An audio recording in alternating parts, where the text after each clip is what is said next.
अच्छा ये ज़रा गौर से देखिए, सियालकोट कैंट रेलवे स्टेशन है जो कि पुराना स्टेशन है। ट्रेन जाती थी जम्मू यहाँ से, जब पाकिस्तान नहीं बना था, इंडिया ही था, तो सियालकोट से जम्मू ट्रेन जाती थी। और ये देखिएगा यहाँ पर पुराना कुआं खूही जनाब है जिथों बजुर्ग पानी पींदे सन, अज भी मौजूद है।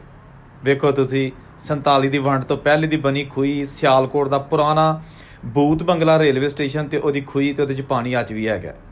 ਕਿੱਥੇ ਗਏ ਲੋਕ ਜਨਾਬ ਜਿਹੜੇ ਤੋਂ ਪਾਣੀ ਪੀਂਦੇ ਸਨ। 1947 ਦੀ ਪਾਰਟੀਸ਼ਨ ਦੇ ਨਾਲ ਹੀ ਆ ਸਟੇਸ਼ਨ ਵੀਰਾਨ ਹੋ ਗਿਆ ਕਿਉਂਕਿ ਟ੍ਰੇਨ ਬੰਦ ਹੋ ਗਈ। ਔਰ ਇੱਥੋਂ ਵਜ਼ੀਰਾਬਾਦ ਤੋਂ ਟ੍ਰੇਨ ਚੱਲਦੀ ਸੀ, ਸਿਆਲਕੋਟ ਆਉਂਦੀ ਸੀ, ਸਿਆਲਕੋਟ ਤੋਂ ਫਿਰ ਇਹ ਸਿਆਲਕੋਟ ਕੈਂਟ ਆਉਂਦੀ ਸੀ, ਇੱਥੋਂ ਫਿਰ ਅੱਗੋਂ ਸਚੀਤਗੜ੍ਹ ਤੋਂ ਹੋ ਕੇ ਤੇ RS ਪੁਰਾ ਵਗੈਰਾ ਨੂੰ ਜਾ ਕੇ ਤੇ ਜੰਮੂ ਤਵੀ ਜਾਂਦੀ ਸੀ। ਠੀਕ ਹੈ ਜੀ। ਤੇ ਇਹ ਉਹਦਾ ਪੁਰਾਣਾ ਪਲੇਟਫਾਰਮ ਤੇ ਇਹ ਉਹਦੀਆਂ ਬਸੀਦਾ ਹੁਣ ਲਾਈਨਾਂ ਤੇ बुजुर्गों ਦੀਆਂ यादां। ये मुकम्मल वीडियो मेरे YouTube चैनल मीडिया टॉप पर ऑलरेडी मौजूद है। अगर आपने देखनी है तो मुझे कमेंट में बताएं, मैं आपको लिंक सेंड करता हूँ।